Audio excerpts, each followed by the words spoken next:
මහානුභාව සම්පන්න ජලනන්දන පිරිත් දේශනාව. ආනුභාව සම්පන්න ජලනන්දන පිරිත් දේශනාව හත්වරක් සජ්ජායනා කිරීමේ දේශනා කිරීමේ සත්‍ය බලයෙන් තුනුරුවන්ගේ පිහිටෙන් පින්වත් ඔබටත් ඔබේ පවුලේ සියලු දෙනාටමත් බලපාන අපල උපද්‍රව හිරිහැර හිංසා පීඩා ඇස්වහ කටවහ හෝවහ හදිහූනියන් සියල්ල දුරින්ම දුරු වේවා. කායික ශක්තිය මානසික සැනසීම උදා වේවා. කරන කියන සෑම කටයුත්තක්ම සර්වප්‍රකාරයෙන් ඉෂ්ට සිද්ධ වේවා. නිදුක් නිරෝගී සුවපත් භාවය චිරජීවනයේම සැලසේවා. සියලු දෙනාටම සෙතක් ශාන්තියක් යහපතක්ම සිද්ධ වේවා. නමෝ තස් භගවතෝ අරහතෝ සම්මා සම්බුද්දස්ස. නමෝ තස් භගවතෝ අරහතෝ සම්මා සම්බුද්දස්ස. නමෝ තස් භගවතෝ අරහතෝ සම්මා සම්බුද්දස්ස. චතුවේසති බුද්ධෝති යෝ භවිස්සති උත්තමං පාරමී බලයුත්තේහි ජලනන්දන මුත්තමං මනෝමානී ජලං තීරේ උත්තමං පත්ත චීවරේ පාරමීතේ ජලං හෝති සර්ව බන්ධන ඡේදනං ආනන්දෝති මහදේරං උත්තමං ධම්ම භණ්ඩකං යේන භික්ඛු මහදේරං සයනේ බන්ධන විද්වංසනං ඉතික්ඛ්‍රී ලෝක බුද්ධේහි යේන ධම්මානුභාවතෝ යන්ත්‍ර මන්ත්‍ර හරං කତ୍වා විනාසං බුද්ධානුභාවතෝ මුනින්දෝ හෝති නමෝ බුද්ධං වාරසේනාපහිජ්ජති දස කෝටි සහස්සානි සර්ව බන්ධන ඡේදනං පාරමිතා ගුණා හොන්ති සෝ භවිස්සති උත්තමං අනේක ජාති සංසාරං සහස්සං ධම්මානුභාවතෝ සයනෝ වා සහස්සානි උත්තමං ගුණ පුග්ගලං අසීතින් යේන සබ්බේපි සබ්බ සිද්ධි භවන්තු තේ අසීතින් දසතේ යේන සර්ව භය විනාශනං සර්ව රෝග විනාශන්තු සර්ව බන්ධන ඡේදනං යක්ෂ භූත පිශාචාත්ම ග්‍රහ දෝෂ විනාශනං නමෝස්තුතේ බුද්ධ රාජ සර්ව දෝෂ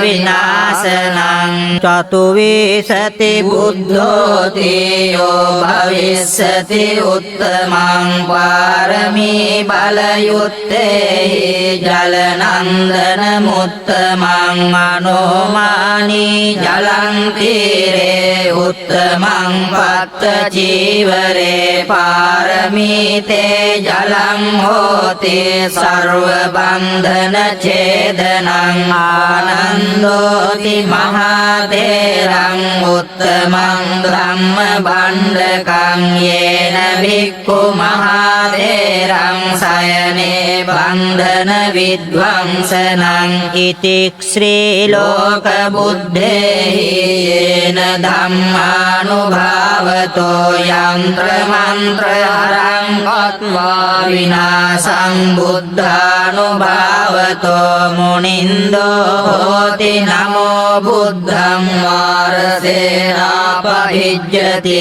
දස කෝටි සහස්සානි සර්ව බන්ධන ඡේදනං පාරමිතා ගුණා හොන්ති සෝ භවිස්සති උත්තමං අනේක ජාති සංසාරං සහස්සං ධම්මානුභාවතෝ සයනෝ වා සහස්සානි සහස්සානි උත්තමං ගුණ පුග්ගලං අසීතින් යේන සබ්බේපි සබ්බ සිද්ධි භවන්තු තේ අසීතින් දස තේජේන සර්ව භය විනාශනං සර්ව රෝග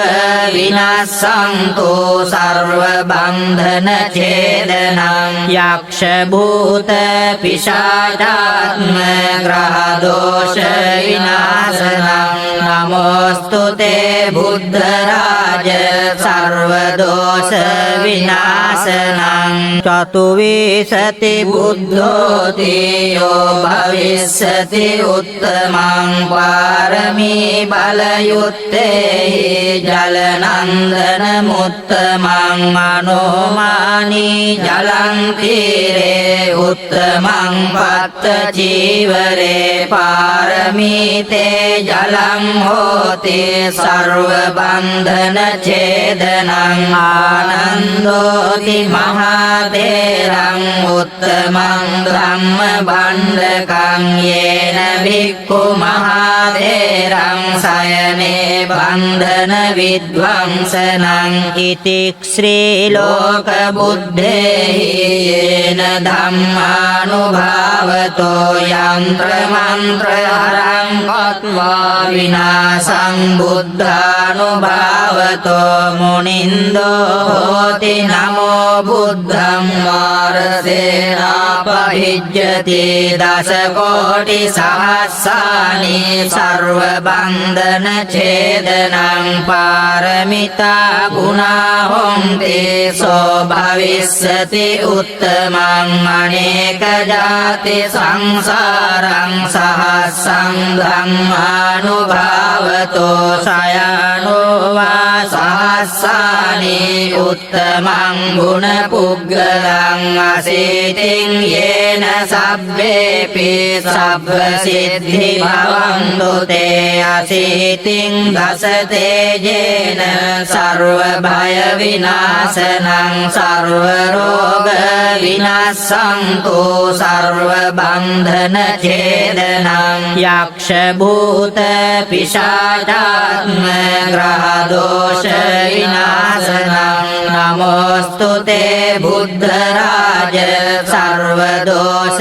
විනාශනං චතුවිසති බුද්ධෝති යෝ භවිස්සති උත්තමං පාරමී බලයුත්තේහි ජලනන්දන මුත්තමං මනෝමානී ජලං තීරේ උත්තමං පත්ත චීවරේ පාරමීතේ ජලං හෝති සර්ව බන්ධන ඡේදනං ආනන්දෝති මහතේරං උත්තමං ධම්ම භණ්ඩකං යේන භික්ඛු මහතේරං සයනේ බන්ධන විද්වංසනං ඉති ශ්‍රී ලෝක බුද්ධේහි යේන ධම්මානුභාවතෝ යන්ත්‍ර මන්ත්‍ර හරං කତ୍වා විනාසං බුද්ධානුභාවතෝ මුනින්දෝ හෝති නමෝ බුද්ධං මාරසේනාපහිජ්ජති දස කෝටි සහස්සානි සර්ව බන්ධන ඡේදනං පාරමිතා ගුණා හොන්ති සෝ භවිස්සති උත්තමං අනේක ජාති සංසාරං සහස්සං ධම්මානුභාවතෝ සයනෝ වා සහස්සානි උත්තමං ගුණ පුග්ගලං අසීතින් යේන සබ්බේපි සබ්බ සිද්ධි භවන්තු තේ අසීතින් දස තේජේන සර්ව භය විනාශනං සර්ව රෝග විනාශන්තු සර්ව බන්ධන ඡේදනං යක්ෂ භූත පිශාචාත්ම ග්‍රහ දෝෂ විනාශනං නමෝස්තු තේ බුද්ධ රාජ සර්ව දෝෂ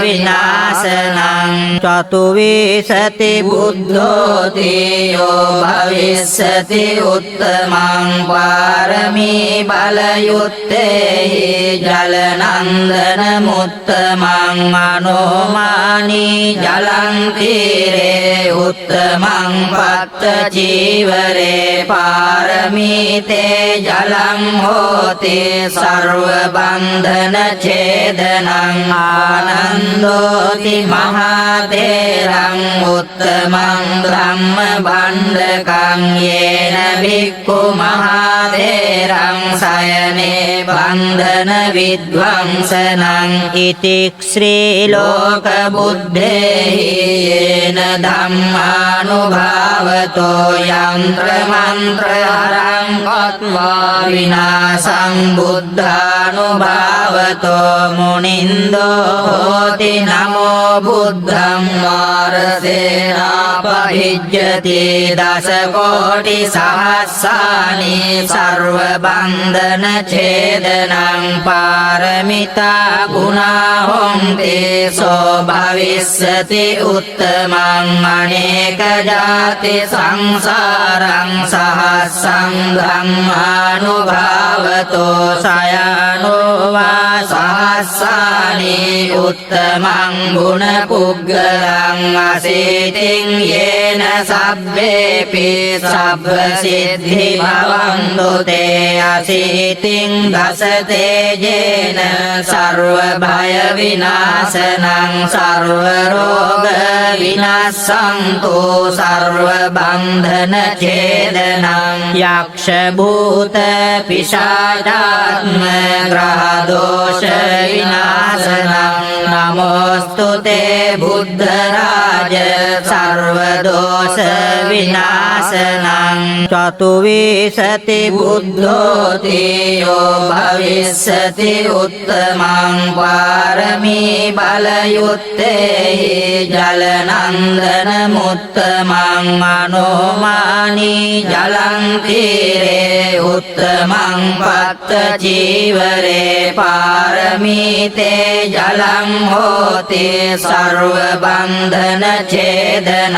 ආනන්දෝති මහතේරං උත්තමං ධම්ම භණ්ඩකං යේන භික්ඛු මහතේරං සයනේ බන්ධන විද්වංසනං ඉතික්ඛ්‍රී ලෝක බුද්ධේහි යේන ධම්මානුභාවතෝ යන්ත්‍ර මන්ත්‍ර හරං කତ୍වා විනාසං බුද්ධානුභාවතෝ මුනින්දෝ හෝති නමෝ බුද්ධං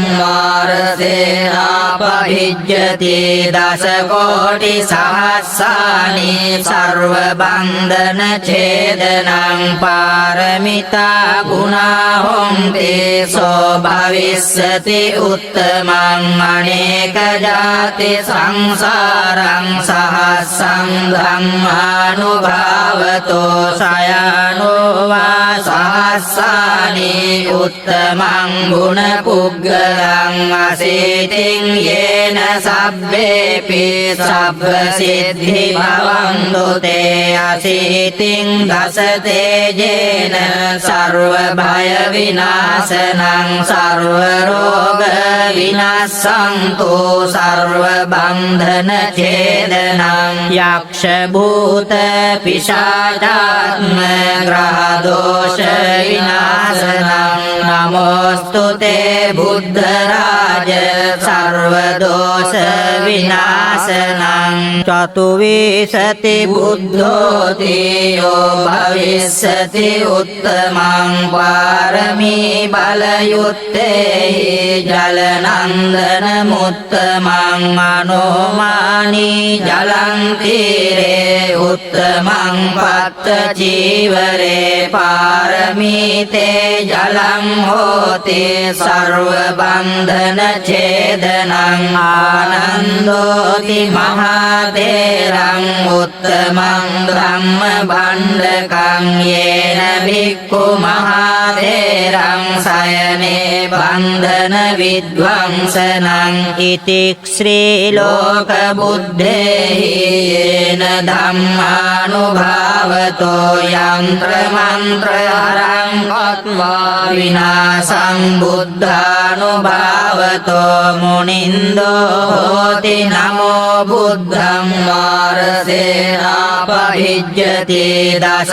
කෝටි සහස්සානි සර්ව බන්ධන ඡේදනං පාරමිතා ගුණා හොන්ති සෝ භවිස්සති උත්තමං අනේක ජාති සංසාරං සහස්සං ධම්මානුභාවතෝ සයනෝ වා සහස්සානි උත්තමං ගුණ පුග්ගලං අසීතින් යේන සබ්බේපි සබ්බ සිද්ධි භවන්තු තේ අසීතින් දස තේජේන සර්ව භය විනාශනං සර්ව රෝග විනාශන්තු සර්ව බන්ධන ඡේදනං යක්ෂ භූත පිශාචාත්ම ග්‍රහ දෝෂ විනාශනං නමෝස්තු තේ බුද්ධ රාජ සර්ව දෝෂ විනාශනං සබ්බීතියෝ විවජ්ජන්තු සබ්බ රෝගෝ විනස්සතු මාතේ භවත්වන්තරායෝ සුඛී දීඝායුකෝ භව නක්ඛත් යක්ඛ භූතානං පාපග්ගා නිවාරණං පරිත්තස්සානුභාවේන හන්තු තේ සම්උපද්දවේ නක්ඛත් යක්ඛ භූතානං පාපග්ගා නිවාරණා පරිත්තස්සානුභාවේන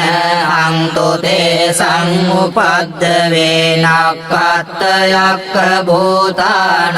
පාපග්ගා නිවාරණා පරිත්තස්සානුභාවේන හන්තු තේ සම්උපද්දවේ සබ්බේ බුද්ධා බලප්පත්තා පච්චේකානං ච යං බලං අරහං තානං ච තේජේන රක්ඛං බන්ධාමි සබ්බසෝ සබ්බේ බුද්ධා බලප්පත්තා පච්චේකානං ච යං බලං අරහං තානං ච තේජේන රක්ඛං බන්ධාමි සබ්බසෝ සබ්බේ බුද්ධා බලප්පත්තා පච්චේකානං ච යං බලං අරහං තානං ච තේජේන රක්ඛං බන්ධාමි සබ්බසෝ ආකාශට්ඨා ච බුම්මට්ඨා දේවානාගා මහිද්దికා පුඤ්ඤන්තං අනුමෝදිත්වා චිරං රක්ඛන්තු ලෝක සාසනං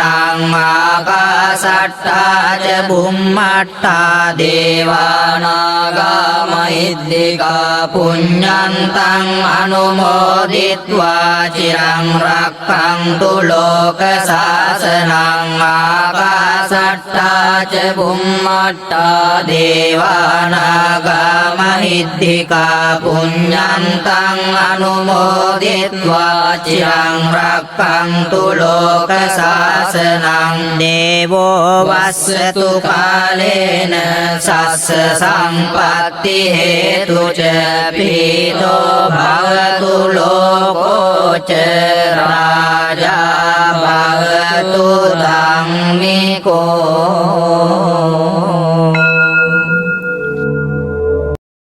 වටිනා දහම් කරුණු පිළිබඳ දැනුවත් වීම උදෙසා ඔබත් අදම සදහම් සුවඳ YouTube චැනලය සබ්ස්ක්‍රයිබ් කරන්න.